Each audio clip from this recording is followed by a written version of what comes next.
ನನ್ ಮದ್ವೆ ಅಂತೂ ಆಗಿಲ್ಲ, ಆದ್ರೆ ಮದ್ವೆ ಆಗಿರೋರ್ನ ಕೇಳಿದೀನಿ. ಮದ್ವೆ ಆದ್ಮೇಲೆ ನಿಮ್ ಬೆಡ್ರೂಮ್ ಇಂದ ಹಿಡಿದು ನಿಮ್ ಬೆಡ್ ಇಂದ ಹಿಡಿದು ವಾರ್ಡ್ರೋಬು, ಕಿಚನ್, ಮನೆ, ಪ್ರೀತಿ ಎಲ್ಲಾನು ಶೇರ್ ಮಾಡ್ಬೇಕು ಅಂತ ಹೇಳ್ತಾರೆ. ಸರಿ, ಅವೆಲ್ಲ ಶೇರ್ ಮಾಡ್ಬೋದು. ಆದ್ರೆ ನೀವು ಒಂದು ಇನ್ಶೂರೆನ್ಸ್ ಪಾಲಿಸಿ ತಗೊಂಡಿದ್ದೀರಾ ಅನ್ಕೊಳ್ಳಿ, ಹೆಲ್ತ್ ಇನ್ಶೂರೆನ್ಸ್ ಪಾಲಿಸಿ. ಅದನ್ನ ನೀವು ಶೇರ್ ಮಾಡ್ಬೇಕಾ ನಿಮ್ಮ ಸ್ಪೌಸ್ ಜೊತೆ? ಅದನ್ನ ಇವತ್ತು ನಾವು ಡಿಸ್ಕಸ್ ಮಾಡೋಣ. ಈ ವಿಡಿಯೋ ಎಂಡ್ ಅಲ್ಲಿ ನೀವು ಒನ್ ಡಿಸಿಷನ್ ಅಂತೂ ತಗೋಬಹುದು. ನೀವು ಸಿಂಗಲ್ ಆಗಿದ್ರೆ ಸಿಂಗಲ್ ಪಾಲಿಸಿ ತಗೊಳ್ಳೋದು ಬೆಟರಾ? ಮದುವೆ ಆದ್ಮೇಲೂ ನಿಮ್ಗೆ ಒಂದು ಸಿಂಗಲ್ ಪಾಲಿಸಿ ತಗೊಂಡ್ರೆ ಬೆಟರಾ? ಇಲ್ಲ ನಿಮ್ಗೆ ಹೆಂಡತಿ ಅಥವಾ ಗಂಡ ಇದ್ರೆ, ಇಲ್ಲ ಮಕ್ಕಳಿದ್ರೆ, ಇಲ್ಲ ಪೇರೆಂಟ್ಸ್ ನ ಕವರ್ ಮಾಡ್ಬೇಕು ಅಂದ್ರೆ ಯಾವ ತರ ಪಾಲಿಸಿ ತಗೋಬೇಕು ಸೊ ದಟ್ ನೀವು ಪ್ರೀಮಿಯಮ್ ಕಮ್ಮಿ ಕಟ್ತೀರಾ ಆದ್ರೆ ಎಲ್ಲಾರು ಕವರ್ಡ್ ಆಗಿರ್ತಾರೆ? ಯಾವ ಓರಿಯಂಟೇಶನ್ ನಿಮ್ಗೆ ಬೆಟರು ಅಂತ ನಾನು ಶಶಾಂಕ್ ನಿಮ್ಗೆ ತಿಳಿಸ್ಕೊಡ್ತೀನಿ. ಸ್ಟಾರ್ಟ್ ಮಾಡೋ ಮುಂಚೆ ನಿಮ್ಗೆ ಒಂದೇ ಒಂದು ರಿಕ್ವೆಸ್ಟ್, ಪ್ಲೀಸ್ ಈ ಕನ್ನಡದ ಕಂದನ ಸಪೋರ್ಟ್ ಮಾಡಿ. ಡಿಟ್ಟೋ ಕನ್ನಡ ಚಾನೆಲ್ ನ ನಾವು ಶುರು ಮಾಡಿ 1-2-3 ತಿಂಗಳಾಗಿದೆ. ನಿಮ್ಮ ಸಪೋರ್ಟ್ ಬೇಕೇ ಬೇಕು.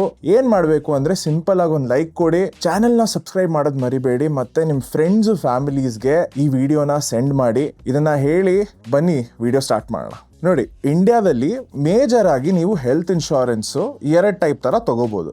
ಒಂದು ಇಂಡಿವಿಜುವಲ್ ಪಾಲಿಸಿ, ಅಂದ್ರೆ ನೀವು ಸಿಂಗಲ್ ಆಗಿದ್ರೆ ಸಿಂಗಲ್ ಪಾಲಿಸಿ ತಗೋಬಹುದು. ನೆಕ್ಸ್ಟ್ ಫ್ಯಾಮಿಲಿ ಫ್ಲೋಟರ್, ಅಂದ್ರೆ ನಿಮ್ಮ ಫ್ಯಾಮಿಲಿ ಮೆಂಬರ್ಸ್ ನ ಕವರ್ ಮಾಡ್ಬೋದು. ಆ ತರ ಒಂದು ಸಿಂಗಲ್ ಪಾಲಿಸಿ ತಗೋಬಹುದು. ಸರಿ, ಈಗ ಯಾವ್ದು ನಿಮ್ಗೆ ಬೆಟರ್ ಅಂತ ಗೊತ್ತಾಗ್ಬೇಕು ಅಂದ್ರೆ ನಿಮ್ಮ ಲೈಫ್ ಸಿಚುವೇಶನ್ ನೋಡಿ. ಈಗ ನಂದೇ ಎಕ್ಸಾಂಪಲ್ ತಗೊಳ್ಳಿ. ನಾನ್ ಸಿಂಗಲ್, 28 ವರ್ಷ, ಮದುವೆ ಆಗಿಲ್ಲ, ಮಕ್ಕಳಿಲ್ಲ, ಹೆಂಡತಿ ಇಲ್ಲ, ಆಬ್ವಿಯಸ್ಲಿ ಪೇರೆಂಟ್ಸ್ ಇದಾರೆ. ಈಗ ನಾನ್ ಹೆಲ್ತ್ ಇನ್ಶೂರೆನ್ಸ್ ತಗೋಬೇಕಂದ್ರೆ ನಾನು ಏನ್ ನೋಡ್ತೀನಿ? ಸರಿ, ನನ್ನ ಏಜ್ 28, ನಾನ್ ಒಂದು ಹೆಲ್ತ್ ಇನ್ಶೂರೆನ್ಸ್ ಪಾಲಿಸಿ ತಗೋತೀನಿ. ಸೊ ಅದು ಸಿಂಗಲ್ ಪಾಲಿಸಿ ಆಗಿರುತ್ತೆ. ಬಿಕಾಸ್ ನನ್ನ ಪೇರೆಂಟ್ಸ್ ಆರ್ 54 and 55. ನಾನು ಅವ್ರನ್ನ ಸೆಪ್ರೇಟ್ ಆಗಿರೋ ಒಂದು ಫ್ಯಾಮಿಲಿ ಫ್ಲೋಟರ್ಗೆ ಹಾಕ್ತೀನಿ. ನಾನೊಂದು ಸೆಪ್ರೇಟ್ ಪಾಲಿಸಿ ತಗೋತೀನಿ. ಏನಕ್ಕೆ ಅಂತ ನಾನು ತಿಳಿಸ್ಕೊಡ್ತೀನಿ. ನೋಡಿ, ಫ್ಯಾಮಿಲಿ ಫ್ಲೋಟರ್ ಯಾವಾಗ ವರ್ಕೌಟ್ ಆಗತ್ತೆ ಅಂದ್ರೆ ಆ ಫ್ಲೋಟರ್ ಪಾಲಿಸಿಲಿ ಎಲ್ಲರೂ ಸಿಮಿಲರ್ ಏಜ್ ಇರಬೇಕು. ಎಕ್ಸಾಂಪಲ್, ನಾಳೆ ನನ್ನ ಮದುವೆ ಆಯ್ತು ಅನ್ಕೊಳ್ಳಿ, ಅವಾಗ ನನ್ನ ಹೆಂಡತಿ ಬರೋರು will be around my same age. ಅವಾಗ ಅವ್ರನ್ನ ನಾನು ನನ್ನ ಪಾಲಿಸಿಗೆ ಹಾಕೋಬಹುದು. 3 ವರ್ಷ ಆದ್ಮೇಲೆ ಮಕ್ಳು ಆಗ್ತಾರೆ ಅನ್ಕೊಳ್ಳಿ, ಅವಾಗ ಅವ್ರನ್ನೂ ನಾನು ನನ್ನ ಪಾಲಿಸಿಗೆ ಹಾಕೋಬಹುದು. ಬಟ್ ಅವ್ರನ್ನ ನಾನು ಬರೀ 23 ಇಲ್ಲ 25 ವರ್ಷ ತನಕ ಇಟ್ಕೋಬಹುದು. ಅದಾದ್ಮೇಲೆ ಅವರು ಸೆಪ್ರೇಟ್ ಪಾಲಿಸಿ ತಗೋಬೇಕು. ಈ ಫ್ಯಾಮಿಲಿ ಫ್ಲೋಟರ್ ತಗೊಳ್ಳೋದು ಒಂದು ಮೇಜರ್ ಅಡ್ವಾಂಟೇಜ್ ಏನಂದ್ರೆ ನಂಗೆ 2-3 ಪಾಲಿಸಿ ಇಟ್ಕೊಳ್ಳೋ ತಲೆನೋವಿಲ್ಲ. ಅದ್ರದ್ದೇ ರಿನ್ಯೂವಲ್ಸ್, ಅದ್ರದ್ದೇ ಪ್ರೀಮಿಯಮ್ಮು, ಮತ್ತೆ ಅದ್ರದ್ದೇನೆ ರಿಮೈಂಡರ್ಗಳು, ಅದ್ರದ್ದು ನಂಗೆ ಟೆನ್ಷನ್ ಇಲ್ಲ. ಒಂದು ಪಾಲಿಸಿ ತಗೊಂಡು ನಾನು ಈಸಿಯಾಗಿ 1 ವರ್ಷದಲ್ಲಿ ಒಂದ್ಸಲ ರಿನ್ಯೂ ಮಾಡ್ಬೋದು. ಸೊ ನೀವೇನಾದ್ರು ಸಿಂಗಲ್ ಆಗಿದ್ರೆ, ಅವಾಗ ನಿಮ್ಗೆ ಮದುವೆ ಆಗಿಲ್ಲ ಅಂತ ಅಂದ್ರೆ ನೀವು ಒಂದು ಇಂಡಿವಿಜುವಲ್ ಪಾಲಿಸಿ ತಗೋಬಹುದು. ಇದರಿಂದ ನಿಮ್ಗೆ ಆಗೋ ಬೆನಿಫಿಟ್ಗಳು ಏನಪ್ಪಾ ಅಂದ್ರೆ ಒಂದೇ ಪಾಲಿಸಿ, ಒಂದೇ ಪ್ರೀಮಿಯಮ್, ಒಂದೇ ರಿನ್ಯೂವಲ್, ಮೇ ಬಿ ನಿಮ್ಗೆ ಒಂದ್ ಸ್ವಲ್ಪ ಕಾಸ್ಟ್ ಎಫೆಕ್ಟಿವ್ ಆಗಿ ಬೀಳ್ಬೋದು. ಅದಕ್ಕೇನೆ ಹೇಳೋದು, ಸ್ವಲ್ಪ ಬೇಗ ತಗೊಳ್ಳಿ. ಟೈಮ್ ಹೋಗ್ತಾ ಬೋನಸ್ ಆಡ್ ಆನ್ ಆಗುತ್ತೆ ಪ್ರತಿ ವರ್ಷ. ನಿಮ್ಗೆ ಒಳ್ಳೊಳ್ಳೆ ಪ್ಲಾನ್ ಸಿಗೋ ಆಪ್ಷನ್ಸ್ ಜಾಸ್ತಿ ಇರುತ್ತೆ. ಬಟ್ ಈಗ ಸ್ವಲ್ಪ ಲೆನ್ಸ್ ಚೇಂಜ್ ಮಾಡೋಣ, ಫ್ಯಾಮಿಲಿ ಫ್ಲೋಟರ್ ಕಡೆ ಬರೋಣ. ಫ್ಯಾಮಿಲಿ ಫ್ಲೋಟರ್ ಅಂತ ತಕ್ಷಣ ಅನ್ಬಿಟ್ಟು ನಿಮ್ ಫ್ಯಾಮಿಲಿ ಮೆಂಬರ್ಸ್ ಎಲ್ಲಾರನ್ನು ಕವರ್ ಮಾಡ್ಬೋದಾ ಅಂತ ಒಂದು ಕ್ವೆಶ್ಚನ್ ನಿಮ್ಗೆ ತಲೆಗೆ ಬರ್ಬೋದು. But sadly answer is no. Because insurance ಅಲ್ಲಿ ಒಂದು ಕಾನ್ಸೆಪ್ಟ್ ಇದೆ, ಇನ್ಶೂರಬಲ್ ಇಂಟ್ರೆಸ್ಟ್. ಯಾರನ್ನ ನೀವು ಇನ್ಶೂರ್ ಮಾಡ್ಬೋದು ಅಂತ. ಎಕ್ಸಾಂಪಲ್, ನೀವು ನಿಮ್ಮ ಹೆಂಡತಿ, ನಿಮ್ಮ ಮಕ್ಕಳನ್ನ ಇನ್ಶೂರ್ ಮಾಡ್ಬೋದು. If you are a female, you can cover your ಗಂಡ, ಯೋರ್ ಮಕ್ಕಳು. ಬಟ್ ನಾವು let's get to the part where it gets tricky. ನೀವು ನಿಮ್ಮ ಪೇರೆಂಟ್ಸ್ ನ ಕವರ್ ಮಾಡ್ಬೋದಾ? ಎಸ್, ನೀವು ಅವ್ರಿಗೋಸ್ಕರ ಹೆಲ್ತ್ ಇನ್ಶೂರೆನ್ಸ್ ತಗೋಬಹುದು. ಅವ್ರನ್ನ ನಿಮ್ಮ ಪ್ಲಾನ್ ಅಲ್ಲಿ ಹಾಕೋಬಹುದು. ನೀವು ನಿಮ್ಮ ಅಣ್ಣ ತಮ್ಮಂದ್ರನ್ನ ಇಲ್ಲ ಅಕ್ಕ ತಂಗಿಯವ್ರನ್ನ ಕವರ್ ಮಾಡ್ಬೋದಾ? ಇಲ್ಲ. ಇನ್ಶೂರೆನ್ಸ್ ಅದನ್ನ ಅಲೌ ಮಾಡಲ್ಲ ಅಂಟಿಲ್ ಅಂಡ್ ಅನ್ಲೆಸ್ ನೀವು ಪ್ರೂವ್ ಮಾಡಬೇಕು that they are not in a condition to get their own policy. ಈ ಕಂಡೀಷನ್ ಏನಪ್ಪಾ ಅಂತ ಅಂದ್ರೆ ಮೇ ಬಿ ಅವರು ಮೆಂಟಲಿ ಡಿಸೇಬಲ್ಡ್ ಆಗಿರ್ತಾರೆ, ಇಲ್ಲ ಫಿಸಿಕಲಿ ಡಿಸೇಬಲ್ಡ್ ಆಗಿರ್ತಾರೆ, ಇಲ್ಲ ಸ್ಪೆಷಲಿ ಚಾಲೆಂಜ್ಡ್ ಆಗಿರ್ತಾರೆ. ಅಂಥವ್ರನ್ನ ಮಾತ್ರ insurer will allow you to put them in your policy. But ಅದರಲ್ಲೂ ತುಂಬಾ ಕಂಡೀಷನ್ಸ್ ಇರುತ್ತೆ. ಸರಿ, ಈಗ ನಿಮ್ ಮದ್ವೆ ಆಗಿದೆ ಅನ್ಕೊಳ್ಳಿ, ನಿಮ್ಮ ಅತ್ತೆ ಮಾವನ ಇನ್ಶೂರ್ ಮಾಡ್ಬೋದಾ ನೀವು? ಕಷ್ಟ. ಯಾಕಂದ್ರೆ ಅದು ಇನ್ಶೂರರ್ ಟು ಇನ್ಶೂರರ್ ಮೇಲೆ ಡಿಪೆಂಡ್ ಆಗುತ್ತೆ. ಕೆಲವು ಇನ್ಶೂರರ್ಗಳು ಹೇಳ್ತಾರೆ ಸರಿ ಗುರು ನೀನು ಕವರ್ ಮಾಡ್ಕೋ, ಏನ್ ಪ್ರಾಬ್ಲಮ್ ಇಲ್ಲ. ಬಟ್ ಈಗ 2026 ಅಲ್ಲಿರೋ ಮಾಡರ್ನ್ ಪ್ಲಾನ್ಸ್ಗಳಲ್ಲಿ ಏನಂದ್ರೆ they don't allow you to add your inlaws into your policy. So ಇದಕ್ಕೆ ವರ್ಕ್ ಅರೌಂಡ್ ಏನಪ್ಪಾ ಅಂತ ಅಂದ್ರೆ ನಿಮ್ಮ ಸ್ಪೌಸ್ ಕೇಳಿ ಅವ್ರು ಇನ್ಶೂರ್ ಮಾಡ್ಬೋದು. ಇಲ್ಲ ನಿಮ್ಮ ಹತ್ರ ಕಾರ್ಪೊರೇಟ್ ಪಾಲಿಸಿ ಇದ್ರೆ ಅದರಲ್ಲಿ ಅವ್ರನ್ನ ಕವರ್ ಮಾಡೋ ಆಪ್ಷನ್ ನಿಮ್ಗೆ ಯೂಶಲಿ ಸಿಗತ್ತೆ. ಸರಿ, ಈಗ ಕೆಲವು ಎಕ್ಸೆಪ್ಷನ್ಸ್ ಬರೋಣ. ಅಸ್ಯೂಮ್ ನಿಮ್ಮ ಮಗ ಅಥವಾ ಮಗಳು 23-24 ವಯಸ್ಸು ಹತ್ರ ಇದ್ದಾರೆ ಅಂಡ್ ಈಗ ನೀವು ಪಾಲಿಸಿ ತಗೋತೀರಾ. ನೀವು ಅವರನ್ನ ಫ್ಯಾಮಿಲಿ ಫ್ಲೋಟರ್ ಹಾಕೋಬೇಕಾ ಬೇಡವಾ? ಸರಿ, ಅವ್ರು ಇನ್ನೇನ್ ನೆಕ್ಸ್ಟ್ ಇಯರ್ 25 ದಾಟ್ತಾರೆ, ಅವಾಗ ಅವ್ರಿಗೆ ಎನಿವೇಸ್ ಇಂಡಿವಿಜುವಲ್ ಪಾಲಿಸಿ ತಗೊಳ್ಳೇಬೇಕು. ಅದಕ್ಕೇನೆ 1 ವರ್ಷ ನಿಮ್ಮ ಪಾಲಿಸಿ ಫ್ಲೋಟರ್ ಹಾಕೊಳ್ಳಿ. ನೆಕ್ಸ್ಟ್ ಇಯರ್ ಅವ್ರಿಗೇನೆ ಸೆಪರೇಟ್ ಇಂಡಿವಿಜುವಲ್ ಪಾಲಿಸಿ ನಿಮ್ಮ ಇನ್ಶೂರರ್ ಥ್ರೂನೇ ಸಿಗ್ಬೋದು. They can always move out of the family floater. ಸರಿ, ನೀವು ಕೇಳ್ಬೋದು, ಏನ್ ಗುರು ಇಷ್ಟೆಲ್ಲ ಕಂಡೀಷನ್ಸ್ ಇದೆ, ನಂಗೆ ಅರ್ಥ ಆಗ್ತಿಲ್ಲ, ನನ್ನ ಫ್ಯಾಮಿಲಿ ಕಂಡೀಷನ್ನೇ ಬೇರೆ, ನಂಗೆ 3 ಮಕ್ಳಿದ್ದಾರೆ, ಇವ್ರಿದ್ದಾರೆ ಅವ್ರಿದ್ದಾರೆ, ಯಾರೇನು ಇನ್ಶೋರ್ ಮಾಡ್ಬೋದು? ತಲೆ ಕೆಡ್ಸ್ಕೋಬೇಡಿ, ನಮ್ಮ ಜೊತೆ ಫ್ರೀ ಆಗಿ ಒಂದು ಕಾಲ್ ಬುಕ್ ಮಾಡ್ಕೊಳ್ಳಿ.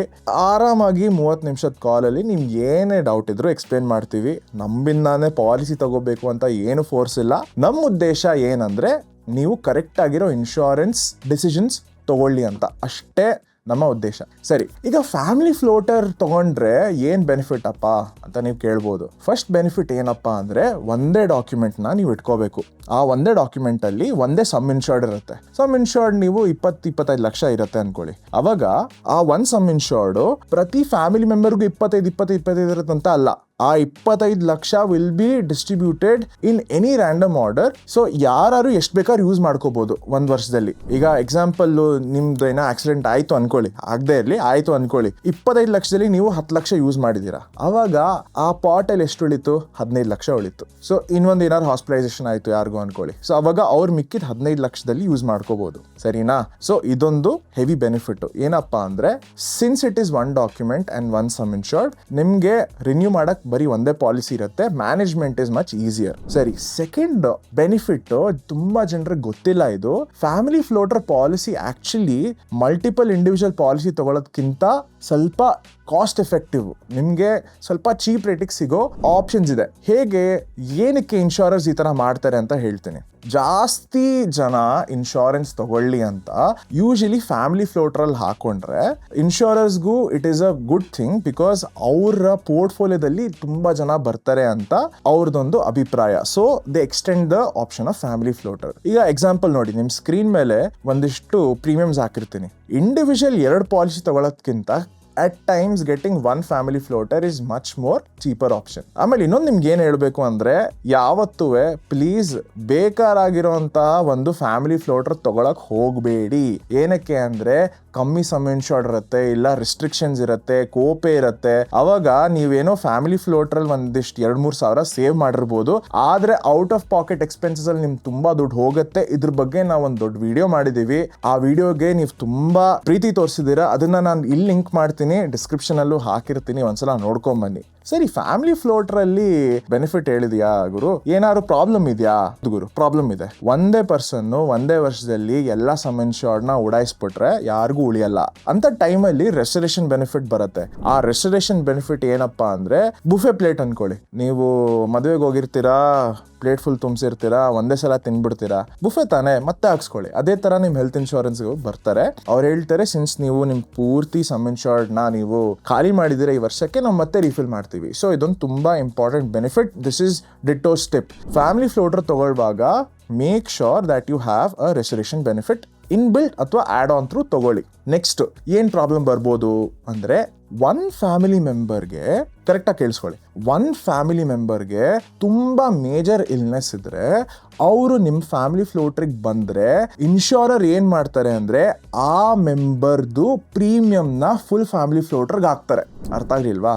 ಒಂದು ಸಿಂಪಲ್ ಎಕ್ಸಾಂಪಲ್ ಹೇಳ್ತೀನಿ. ಸಪೋಸ್ ನೀವಿದ್ದೀರಾ, ನಿಮ್ಮ ತಂದೆ ತಾಯಿ ಇದ್ದಾರೆ. ಎಕ್ಸಾಂಪಲ್, ನಿಮ್ಮ ತಂದೆಗೆ BP ಅಥವಾ ಹೈ ಶುಗರ್ ಇದ್ರೆ, ಇಲ್ಲ ಅವ್ರಿಗೇನಾದ್ರು ಹಾರ್ಟ್ ಕಂಡೀಷನ್ ಇದ್ರೆ, ಇನ್ಶೂರರ್ ಏನ್ ಮಾಡ್ತಾರೆ ಅಂದ್ರೆ eldest person with most chronic illness ಇರೋರು ಅವ್ರ ಪ್ರೀಮಿಯಂ ತಗೊಂಡು they will price the whole policy according to that.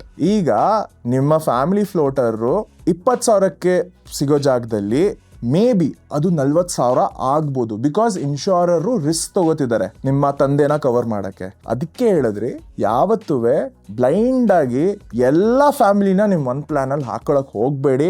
ಇನ್ಶೂರರ್ ಬಿಡಲ್ಲ ಫಸ್ಟ್ ಆಫ್ ಆಲ್, ಬಿಟ್ರುವೆ ನಿಮ್ಗೆ ಲಾಸು. ಸೊ ಯೋಚನೆ ಮಾಡ್ಬಿಟ್ಟು ಇನ್ಶೂರೆನ್ಸ್ ನ ನೀಟಾಗಿ ಪ್ಲಾನ್ ಮಾಡಿ. ಸೊ ಇಲ್ಲಿ ನಾವು ನಿಮ್ಗೆ ಹೆಲ್ಪ್ ಮಾಡ್ಬೋದು. ನಾನು ಹೇಳ್ದಂಗೆ ಡಿಸ್ಕ್ರಿಪ್ಷನ್ ಅಲ್ಲಿ ಒಂದು ಲಿಂಕ್ ಇದೆ, ನಮ್ ಜೊತೆ ಫ್ರೀ ಆಗಿ ಒಂದು ಕಾಲ್ ಬುಕ್ ಮಾಡ್ಕೊಳ್ಳಿ, ನಾವು ನಿಮ್ಗೆ ಎಕ್ಸ್ಪ್ಲೇನ್ ಮಾಡ್ತೀವಿ ಹೇಗ್ ಮಾಡೋದು ಅಂತ. ಸರಿ, ಸೊ ಇದೇ 2 ಡಿಸ್ಅಡ್ವಾಂಟೇಜ್. ಒಂದು ಏನಪ್ಪಾ ಅಂತ ಅಂದ್ರೆ ಸಮ್ ಇನ್ಶೂರ್ಡ್ ಖಾಲಿ ಆಗ್ಬೋದು, ಬಟ್ ರೆಸ್ಟೋರೇಷನ್ ಬೆನಿಫಿಟ್ ಇದ್ರೆ ಅದು ರೀಫಿಲ್ ಆಗುತ್ತೆ. ಸೆಕೆಂಡ್ ಏನಪ್ಪಾ ಅಂದ್ರೆ ಓಲ್ಡೆಸ್ಟ್ ಏಜ್ ಇರೋರ್ದು ಪ್ರೀಮಿಯಂ ನ ತಗೊಂಡು ಅವ್ರು ಪ್ರೈಸ್ ಮಾಡ್ತಾರೆ. ಅದಕ್ಕೆ ನಾವು ಏನ್ ಹೇಳ್ತೀವಿ ಡಿಟೋ ಅಲ್ಲಿ ಅಂದ್ರೆ, similar age healthy people one family floater ಅಲ್ಲಿ ಇರಿ. Elder people if they have similar conditions ಅವ್ರನ್ನ ಡಿಫ್ರೆಂಟ್ ಫ್ಯಾಮಿಲಿ ಫ್ಲೋಟರ್ ಅಲ್ಲಿ ಇಡಿ. ಸೊ ಐ ಹೋಪ್ ಈ ವಿಡಿಯೋ ಇಂದ ನಿಮ್ಗೆ ಒನ್ ಡೌಟ್ ಕ್ಲಿಯರ್ ಆಗಿರ್ಬೋದು, ದಟ್ ವೆದರ್ ನೀವು ಇಂಡಿವಿಜುವಲ್ ಪಾಲಿಸಿ ತಗೋಬೇಕಾ ಇಲ್ಲ ಫ್ಯಾಮಿಲಿ ಫ್ಲೋಟರ್ ತಗೋಬೇಕಾ. ಇನ್ನು ನಿಮ್ಗೆ ಎಕ್ಸ್ಟ್ರಾ ಹೆಲ್ಪ್ ಬೇಕು ಅಂದ್ರೆ ನಾನು ಆಲ್ವೇಸ್ ಇದ್ದೇ ಇದ್ದೀನಿ. ಒಂದು ಫ್ರೀ ಕಾಲ್ ಬುಕ್ ಮಾಡ್ಕೊಳ್ಳಿ, ಮಾತಾಡೋಣ ಬನ್ನಿ. ಸರಿ, ನಾನು ನಿಮ್ಗೆ ಮುಂದಿನ ವಿಡಿಯೋದಲ್ಲಿ ಸಿಗ್ತೀನಿ. ಪ್ಲೀಸ್ ನಮ್ಮ ಚಾನಲ್ನ ಸಬ್ಸ್ಕ್ರೈಬ್ ಮಾಡಿ, ಈ ವಿಡಿಯೋನ ಲೈಕ್ ಮಾಡಿ, ಕಾಮೆಂಟ್ ಮಾಡಿ. ಏನಾದ್ರು ಡೌಟ್ ಇದ್ರೆ